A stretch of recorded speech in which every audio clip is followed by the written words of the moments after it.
Assalamualaikum. I hope everyone is doing well. मैं हूँ काशा Shoaib and for today's interview we have the founder of the DT Logics, Mr. Tayyib Akmal.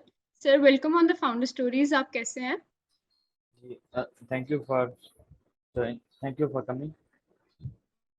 I think अच्छा तो sir हम start करते हैं with the very basic कि आपको ये कैसे आइडिया आया how to create DT Logics और इसके पीछे क्या आपका एक एम है या मोटिव है? मैं बेसिकली जो था मैं डिफरेंट कंपनीज में जॉब कर रहा था और मेरा शुरू से ये माइंड था कि मैं जो है ना अपनी कंपनी को स्टार्ट करूंगा। बट उसको स्टार्ट करने के लिए सबसे पहले मुझे जो है डिफरेंट कंपनीज के मैनेजिंग प्रोजेक्ट मैनेजमेंट का या बिजनेस मैनेजमेंट का आइडिया होना चाहिए था, इसलिए मैं डिफरेंट कंपनीज में जॉब की। और 2000 में मैंने जो मतलब कि मैंने जो है आई थिंक आई जी जी जो कैन आप आई जी जी Can I can I restart because of I just 1 minute and I again repair. हाँ जी श्योर श्योर आप कर लें सर कोई मसला Oh, shit. Assalamu alaikum. I hope everyone is doing well. मैं हूँ काशा Shoaib and for today's interview we have the founder of DT Logics, Mr. Tayyib Akmal. Sir, welcome on the Founder Stories. कैसे हैं आप? Thank you. I'm fine. And how are you? I'm good, alhamdulillah. अच्छा तो we'll start with a very basic question कि आपको ये idea कैसे आया कि आपने एक बिजनेस स्टार्टअप करना है और DT Logics है क्या? बेसिकली 2019 में जो है ना ये मुझे आइडिया आया था कि मैं अपनी कंपनी स्टार्ट करूं, जिसमें मैंने आईटी की फील्ड को चूज किया क्योंकि आईटी का बहुत ज़्यादा स्कोप था। तो जी जी दैट्स वाई मैंने डिफरेंट सॉफ्टवेयर हाउस में as a software quality assurance engineer job की। और हम्म, मैंने एनालाइज किया कि कंपनी जो है वो कैसे वर्क कर रही होती हैं और कैसे जो उनको प्रॉब्लम्स आ रही होती हैं वो कैसे उनको रिजोल्व करते हैं। तो देन मैंने जो है इसका नाम जो है वो डीटी लॉजिक्स रखा। डीटी लॉजिक्स मीन जो है ना वो डेको टेक्नोलॉजीज है। डेको मतलब होता है डिजिटल, जी डिजिटल टेक्नोलॉजी इसका नाम मैंने रखा। जिसके बाद फर्दर जो है इसके अंदर हमने काम किया और आईटी की फील्ड को लेके ही एज अ सॉफ्टवेयर कंपनी हम रीमिया खान में इस टाइम वर्क कर रहे हैं। अच्छा अच्छा वेरी नाइस वेरी इनोवेटिव नाम आपका मुझे अब क्लियर हुआ है तो वेरी नाइस। अच्छा फिर आप ये बता सकते हैं कि आप मतलब जैसे ये तो आपने खैर बता दिया कि आईटी इंडस्ट्री क्योंकि बहुत आजकल डेवलपिंग है सो आपने इसलिए चूज की बट इस इंडस्ट्री में आने के लिए एवरीवन नोज कि आपको कोई ना कोई कैपिटल रिक्वायर होता है and you need to raise the initial resources तो वो कैसे आपने ऑब्टेन किया है? बेसिकली जो मैंने जो आईटी कंपनी स्टार्ट की थी तो विदाउट इन्वेस्टमेंट मैंने इसको स्टार्ट किया था। मैं था, मेरे साथ मेरे दो फ्रेंड्स थे, हमने मिलकर इसको स्टार्ट किया। तो हमें कुछ प्रोजेक्ट्स मिले, फिर हमने जो है उनके ऊपर काम किया, वहां से जो है हमने इन्वेस्टमेंट रेज की। फिर हमने जो है अपनी अपने रिंगा खान सिटी के अंदर जो है हमने इसको लॉन्च किया। बट रिंगा खान सिटी जो है वो बिल्कुल छोटी सी स्मॉल सिटी है, जिसके अंदर आईटी के रिसोर्सेज मिलना जो है ना वो बहुत मुश्किल होता है। क्योंकि वहां पर जितने भी रिसोर्सेज होते हैं वो आउट ऑफ स्टेशन लाहौर में, कराची में, इस्लामाबाद में मूव कर जाते हैं। तो हमें वहां पर जूनियर रिसोर्स हमने लेकर उनको ट्रेन किया, जिसमें हमारा हमें बहुत ज़्यादा मुश्किल पेश आई उनको ट्रेन करने में, फिर समझाने में। और इसमें कुछ हमारी जो यूनिवर्सिटीज़ होती हैं मतलब वो आईटी में इतना मतलब कि उनमें रुझान नहीं है कि वो इतना ट्रेन कर पा रहे हैं। जिस हम्म, वजह से जो हमारे पास रिसोर्सेज आते हैं उसके ऊपर हमारा बहुत ज़्यादा टाइम लग रहा होता है, बहुत ज़्यादा इन्वेस्टमेंट लग रही होती है, फिर जाके वो ट्रेन होते हैं। सही सही। अच्छा और अभी करंटली आप ऐसी कौन सी स्ट्रैटेजीज यूज कर रहे हैं मार्केट में? बेसिकली जो है हमारी जो स्ट्रेटजीज होती हैं, हमारी डिफरेंट स्ट्रेटजीज होती हैं जो हमारे बिजनेस जो डेवलपर्स होते हैं ना वो प्लान कर रहे होते हैं, जिससे कि फेसबुक एड्स हो गया या इस तरह के हमारे हमारे बेसिकली जो है ना जो चंद क्लाइंट्स ऐसे हैं जो कि यूएस बेस्ड, स्वीडन और नॉर्वे बेस्ड हैं। हम उनके लिए डिफरेंट स्ट्रेटजीज बनाते हैं और वो ही फर्दर हमें आगे जो है वो न्यू क्लाइंट्स देते हैं। और हमारी जो बिजनेस टीम होती है वो बेसिकली जो है सोशल मीडिया के ऊपर फुली एक्टिव होती है। मतलब कि सोशल मीडिया पर हम हंटिंग कर रहे होते हैं, हम फ्रीलांसिंग के ऊपर हंटिंग कर रहे होते हैं। और हमारे पास जो है एंटरप्रेन्योर हैं जो कि हमें जो है वो प्रोजेक्ट्स दे रहे होते हैं।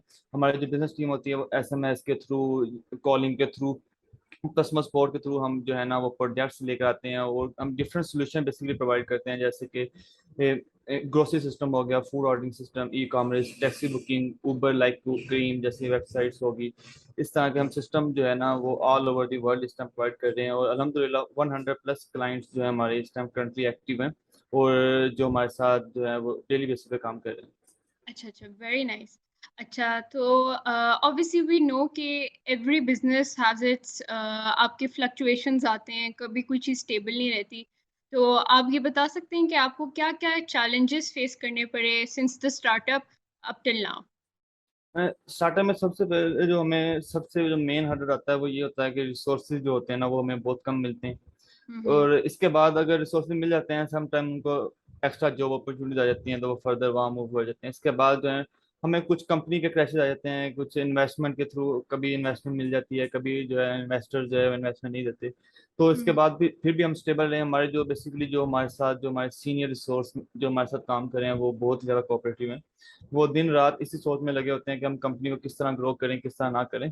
तो हमने इन तमाम हर्डल्स को पार किया और अल्हम्दुलिल्लाह अभी जो है हम हमारे जो बेसिकली हमारी जो कंपनी है वो रिमोट बेस पर काम करती है, नो ऑन साइट। मतलब जो पर्सन होता है वो फ्लेक्सिबल और घर बैठकर वो काम करता है। इस तरह हमें जो है अब हम इसको मैनेज कर रहे हैं और डिफरेंट सिटीज में हमारे जो है ना एम्प्लॉयज इस टाइम मौजूद हैं।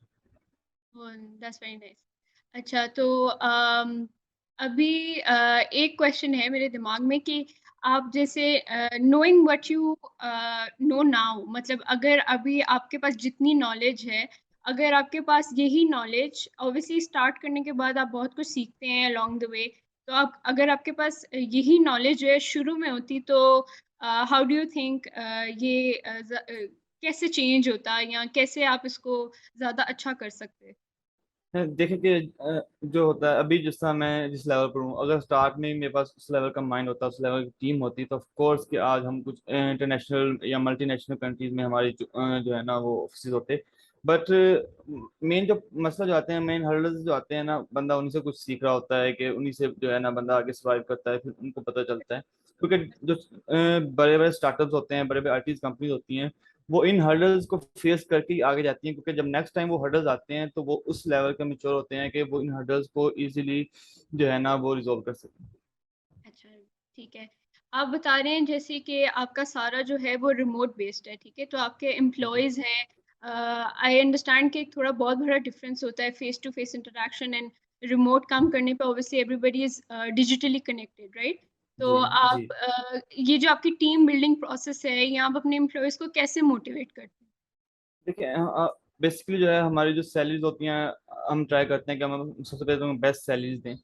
उसके अच्छा। बाद हमारा जो फोकस है, अगर आप ऑन साइट जॉब कर रहे होते हैं तो उसमें आपको 9 आवर्स की जो है ना वो जॉब आपने करनी होती है और फिक्स टाइम होता है। उसके अंदर अगर आपको कोई काम आ जाता है, आपकी फैमिली में कोई प्रॉब्लम आ जाती है, तो आप सबसे पहले लीव लेनी पड़ती है और फिर जो है आपको उसको प्रोसीड करना पड़ता है। फिर आप घर जाते हैं। बेसिकली हमने जब इसको रिमोट बेस किया तो सबसे पहले जो लोग काम कर रहे हैं वो अपनी फैमिली के साथ, अपनी मदर सिस्टर वाइफ के साथ बैठ कर काम कर लें इजीली। अगर कोई मसला आता है तो हमने उन्हें अर्जेंट लीव ग्रांट की हुई है। हम उन्हें 24 लीव जो है ना वो सालाना दे रहे हैं। इसके अलावा पब्लिक हॉलीडेज दे रहे हैं। इसके अलावा हम उनको डिफरेंट अलाउंस, जिम अलाउंस हो चुका है, ठीक है। इसके अलावा जो है हमको हेल्थ, मेडिकल हेल्थ इंश्योरेंस, इस तरह जो है हम डिफरेंट उनको एक्स्ट्रा सैलरीज पे करें ताकि वो जो वो हमारे इनकॉर्पोरेट। साथ ही रहे, जी कोऑपरेट करें। दैट्स जी जी। मतलब बहुत खुशी हुई मुझे ये सुन के। जी। और लास्टली आप ये बता सकते हैं कि अम, अ, आप क्या एडवाइस देंगे हमारे जो अब यंग एंटरप्रेन्योर्स हैं, उनको आप क्या एक ऐसा एडवाइस देना चाहते हैं, ऐसी सजेशन देना चाहते हैं कि वो अपना बिजनेस स्टार्टअप करें? देखिए सबसे पहले जो है ना उनके लेवल में जो आइडिया है, जो उनका प्लान है ना, वो लाजमी होना चाहिए। क्योंकि जब तक आपके पास रास्ता नहीं होगा ना, आप उसके ऊपर काम नहीं कर सकते। मेरे पास हम्म। रास्ता था, मैंने उसके ऊपर वर्क किया। अगर आपके पास रास्ता नहीं है, गोल्स नहीं है, तो आप उस पर काम नहीं कर सकते। गोल सेट हैं, आप उसके ऊपर ईमानदारी से वर्क करें, उसके ऊपर हार्ड वर्क करें। आप ये ना देखें कि दिन है या रात है, आपने हम्म। काम करना है। तो आप अपना जो काम है वो हर रोज का काम हर रोज में कंप्लीट करें और ऑनेस्टी के साथ, ईमानदारी के साथ काम करें, ताकि जो है आप इजीली अपने आप को बिल्ड कर सकें। That's a very good advice. Sir, thank you so much for your time. I'm sure आज काफी यंगस्टर्स को बहुत इंस्पायरिंग आउटलाइन मिली होगी आपकी स्टोरी से। That's all for today. Thank you everyone for watching. Stay tuned until we're back with another episode of the Founder Stories. For more updates, you can sign up at startupinsider.info. Thank you. Thank you. Thank you.